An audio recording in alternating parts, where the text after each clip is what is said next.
इस दुनिया में हर कोई राजा या लीडर नहीं बन सकता है। उनकी पहचान अलग ही होती है। इसके बारे में मैं आपको एक अच्छी सी कहानी सुनाता हूँ।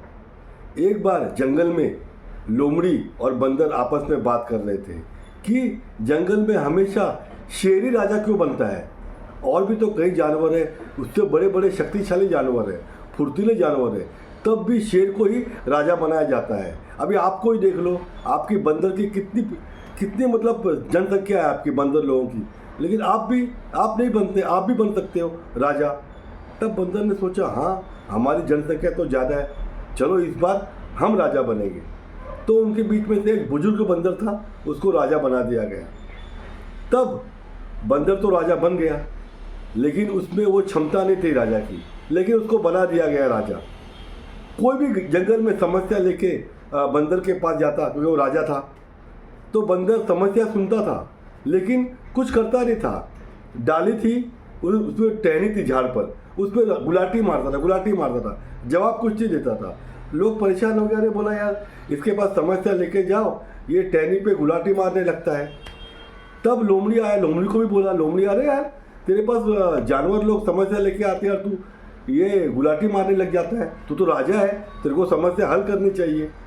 तब बंदर ने बोला, अरे क्या करूँ लोमड़ी भाई, राजा तो मैं बन गया हूँ, लेकिन मेरे को यही काम आता है, इसलिए मैं गुलाटी ही मारता हूँ, यही काम मुझे आता है। तब लोमड़ी बोला, अरे यार बेकार हुआ इसको राजा बनाए।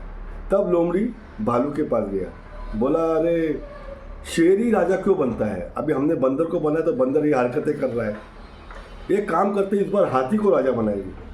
तब भालू ने बोला नहीं, भालू समझदार था, बुजुर्ग था, भालू बोला शेर ही राजा हो सकता है, हाथी भी नहीं।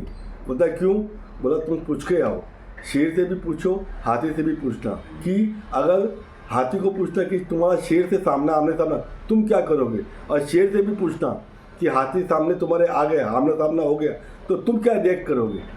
तो बोला ठीक है। फिर वो हाथी के पास गया, हाथी के पूछा, अरे हाथी जी अगर आपके सामने अचानक जंगल का शेर आ गया तो आप क्या करोगे।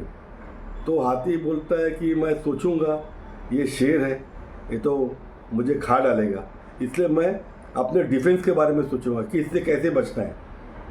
बोला ठीक है।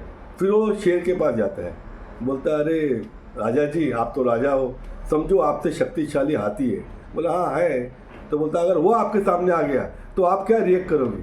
तब शेर ने जवाब दिया कि जब हाथी आ ही गया, मुझसे शक्तिशाली है, तो मैं सोचूंगा जैसे ही मौका मिले तो मैं इसे मार के खा जाऊंगा। तब लोमड़ी को बात समझ आई, भालू के पास आया, बोला भालू के पास क्या हुआ। तब लोमड़ी बोला ऐसा था। बोला देखा उसमें क्या है, उसका देखो उसका बिलीव सिस्टम क्या है कि मैं उसको मारूंगा, और वो डिफेंस के बारे में सोचा, इसलिए वो राजा है। और अब भी जाके पूछे आओ कि शेर आप जंगल के राजा हो, आप राजा क्यों हो। फिर वो वापस शेर के पास जाता है, बोलता है राजा जी आपसे एक बात करनी थी। तो बोलता है शेर बोलता है बोलो लोमड़ी क्या बात है, आज बार बार आ रहे हो। तब लोमड़ी ने बोला आप ही राजा क्यों बनते हो, आप राजा क्यों मानते हो कि मैं राजा हूँ। तब शेर बोला कि मैं बचपन से अपने आप को राजा ही मानता हूँ, मेरा बिलीव सिस्टम है कि मैं राजा हूँ, बस इसलिए मैं राजा हूँ। मुझसे शक्तिशाली जानवर है, लेकिन मेरा बिलीव सिस्टम इतना है कि मैं अपने आप को बचपन से ही राजा ही मानता हूँ, और मैं राजा ही रहूँगा, लीडर ही रहूँगा, इसलिए मैं राजा हूँ। तो बिलीव सिस्टम, जिस इंसान का बिलीव सिस्टम अंदर से होता है कि मैं लीडर हूँ, मैं राजा हूँ, वो हमेशा राजा की ज़िंदगी जिएगा। जय श्री कृष्ण।